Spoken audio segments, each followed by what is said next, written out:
அனைவருக்கும் வணக்கம். இப்போ நான் சின்னதாக ஒரு புதிய முயற்சி பண்ணியிருக்கேன். நடிகவேல் எம்.ஆர். ராதா அவர்களுடைய வாய்ஸில் ட்ரை பண்ணியிருக்கேன். அது அக்யூரேட்டாக இருக்காது, ஏறக்குறைய இருக்கும், அவ்வளோதான் சொல்ல முடியும். வீடியோ பார்த்துட்டு நீங்களே சொல்லுங்கள். நன்றி. பாருங்க. யாருதே? வணக்கம் முதலாளி. வாங்க ஸ்டீஃபன். வந்த உடனே முதலாளின்ற நான் உனக்கு சம்பளமாக தரேன். பார்க்குறவங்களாம் முதலாளின்றது நீங்கள் தொழிலாளியாகவே இருக்கணும்னு நினைக்கிறீங்க. தப்பு.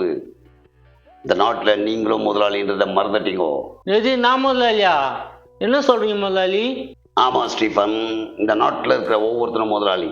அது அவனுக்கே தெரியாமல் இருக்கு. உட்காரு. உங்க முன்னாடி எப்படி முதலாளி நான் உட்காந்து? நான்சென்ஸ். மனுஷனுக்கு மனுஷன் சமம். சில இடத்துல தான் பதவினால கொஞ்சம் முன்ன பின்ன உட்கார்ந்துருவாங்க. இது வீடு தானே, உட்காரு. சரி முதலாளி. How are you Stephen? ஓ, தமிழை கேட்கணும்ல உங்ககிட்ட. எப்படி இருக்க? வீட்டில் நல்லா இருக்காங்களா? ஏதோ இருக்கிறாங்க முதலாளி. ஏய், தமிழ்நாட்டு கலாச்சாரத்தையே கெடுக்கிற. நம்ம நாட்டு கலாச்சாரம்னா முதல்ல கேட்ட உடனே நல்லா இருக்கேன்னு சொல்லிடணும். அதுக்கப்புறம் தான் ஆயா கொடுந்து இல்லை, அம்மா கொடுந்து இல்லை, தங்கச்சி கொடுந்து இல்லை, ஹஸ்பண்ட் போயிருக்காங்க, கஷ்டத்தை அப்புறம் சொல்லணும். எடுத்த உடனே பாசிட்டிவாக நல்லா இருக்கேன். கலாச்சாரத்தை இந்த மாதிரி ஆள்தானே கெடுத்துக்கிட்டு இருக்கீங்க, அப்புறம் நாங்கள் எடுக்கிறதுன்னு சொல்லிட்டு தெரியுறீங்க. சரி, இனிமேல் அதே மாதிரி சொல்கிறேன் முதலாளி. அப்படி சொல்லி பழகு. அதுதான் உனக்கும் நல்லது, இந்த நாட்டுக்கும் நல்லது. அப்போ கலாச்சாரத்தை கெடுத்துட்டான் எவனோ வந்து கெடுக்கலை, நீங்கள் தான் கெடுத்துக்கிட்டு இருக்கீங்க. கடைசியில் பழி இன்னொருத்த மேலே போடுறீங்க. என்ன மாதிரி ஆள் வந்தால் நான் தான் கலாச்சாரத்தை கெடுத்துட்டேன்றேன்.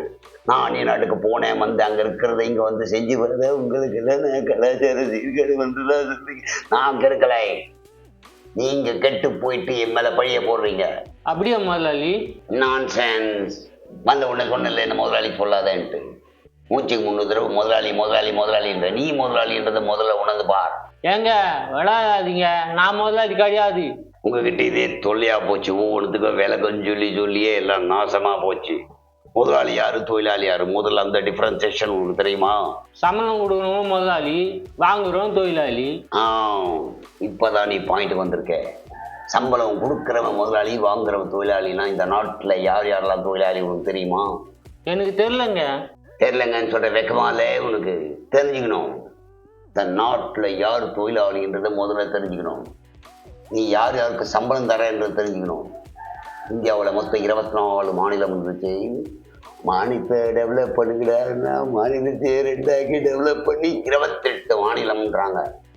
சரி, அது கூட 28 மாநிலத்தில் இருக்கிற முதலமைச்சர்கள் வாங்குற சம்பளம் எவ்வளவு தெரியுமா உனக்கு? தெரியாதுங்க. தெரியாது.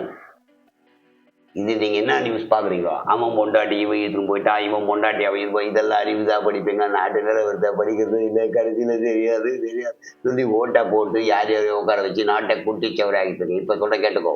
சொல்லுங்க, கேட்டுக்கிறேன். இந்தியாவில் மொத்தம் 28 மாநிலம் இருக்கு. அதில் அதிக சம்பளம் வாங்குறது யார் தெரியுமா? தெலுங்கானா முதலமைச்சர் 4,10,10,000 ரூபாய் வாங்குறாரு சொலையா மாசத்துக்கு. அப்படியா? எஸ். நான் 28 மாநிலத்துக்கு சம்பளத்தை சொன்னால் ஒரு நாள் ஆகிடும். கம்மியாக வாங்குறது யார் தெரியுமா? திரிபுரா ஸ்டேட் 1,05,500 ரூபா வாங்குறார். அவர் தான் குறைஞ்ச சம்பளம். 1,05,500 ரூபாவா? இதுவா குறைஞ்ச சம்பளம்? எஸ். அவர் தான் இந்த நாட்டிலேயே கம்மியாக வாங்குகிற சிஎம். தமிழ்நாட்டு சிஎம் உடைய சம்பளம் உங்களுக்கு எவ்வளோ தெரியுமா? அவருக்கு எவ்வளோங்க சம்பளம் வாங்குறாரு? 2,05,000. உங்களுக்கு தெரியாதுல, 2,05,000 ரூபாய் தமிழ்நாட்டு முதலமைச்சருடைய சம்பளம். ஏங்க, அவங்களாம் சம்பளத்துக்காக வேலை பார்க்குறாங்க? எஸ், ஆமாம் ஸ்டீஃபன், அவங்களாம் சம்பளத்துக்காக வேலை பார்க்குறாங்க. சம்பளத்தை யார் தர்றது? நீ நான் இந்த மக்கள்லாம் தராங்கல்ல, வரி பணம், அதில் இருந்தால் சம்பளம் தராங்க.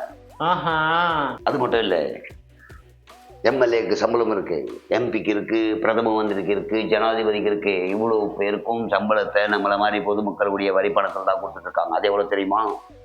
நீ நாஸ்தி பெல்ல ஒன்று தெரியாத. எவன் பொண்டாட்டி எவன் எடுத்துன்னு போனான்னு பேப்பரில் கொட்டை எடுத்துகிட்டு வந்தா பார்ப்பே.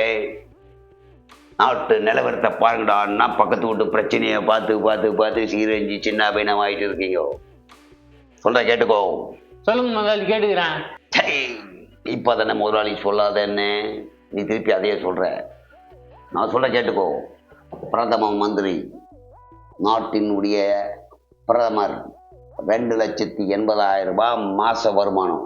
இல்லைங்க நம்ம முதலமைச்சரோடய கம்மியாகுது. இன்க்ரிமெண்ட் போட சொல்கிறியா? என்ன போட்டிருக்காங்களோ அதுதான் சொல்லிட்டு இருக்கேன். இதில் நோண்டி கேட்குற நீ கரெக்டாக கேட்க வேண்டியதை கேட்குறதில்ல. எம்எல்ஏ சம்பளம் எவ்வளோன்னு சொல்லுங்க. உன்னுடைய ஆர்வத்தை நான் பாராட்டுறேன். தெலுங்கானா எம்எல்ஏ சம்பளம் 4 லட்சம் ரூபாய். திரிபுரா சொன்னல கடைசியாக வாங்குற கம்மி அமௌண்ட் ஸ்டேட்டுன்ட்டு 25,890 ரூபாய் எம்எல்ஏ சம்பளம். அப்போ தமிழ்நாட்டு எம்எல்ஏ எவ்வளோங்க வாங்குறாங்க?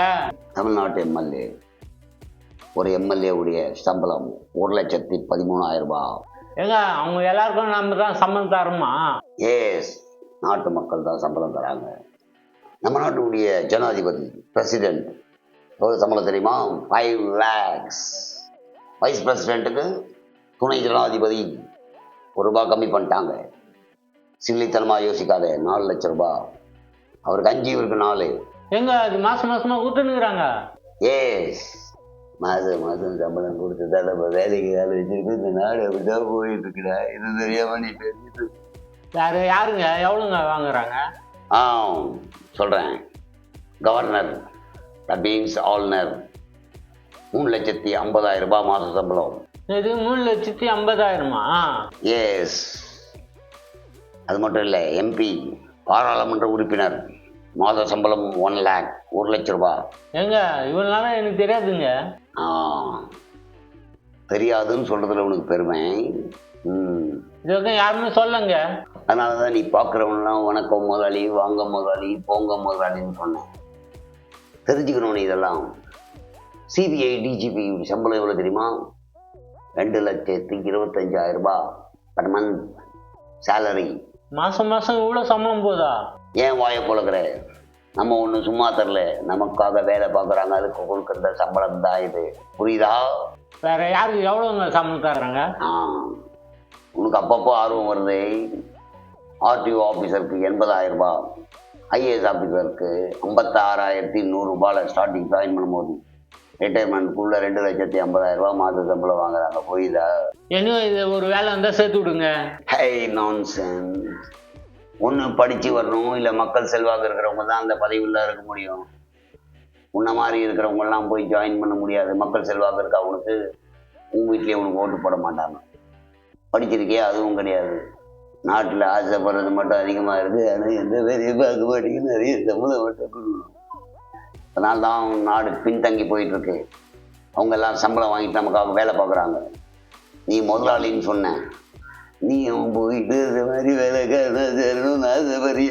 என்னைக்காவது முதலாளியாக இருக்கணும் ஆசைப்பட்டா நல்லா இருப்பல. மேல்நாட்டில் போய் பார், எல்லாம் சமமாக பார்ப்போம். இந்த நாட்டில் தான் இந்த ஏற்றத்தாழ்வு. புரியுதா? புரியுதோ இல்லையோ? பேந்த பார்த்துட்டு இருக்க நீ. டைம் வேஸ்ட் பண்ணிட்டேன், கிளம்பு. ஐயா, இந்த வெளிநாட்டு சிகரெட் பிடிங்களேன். Hi nonsense.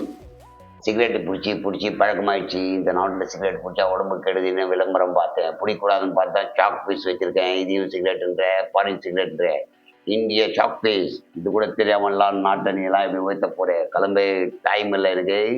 நிறைய கமிட்மெண்ட் இருக்குது. கண் எதிரில் நிற்காத, போயிடு.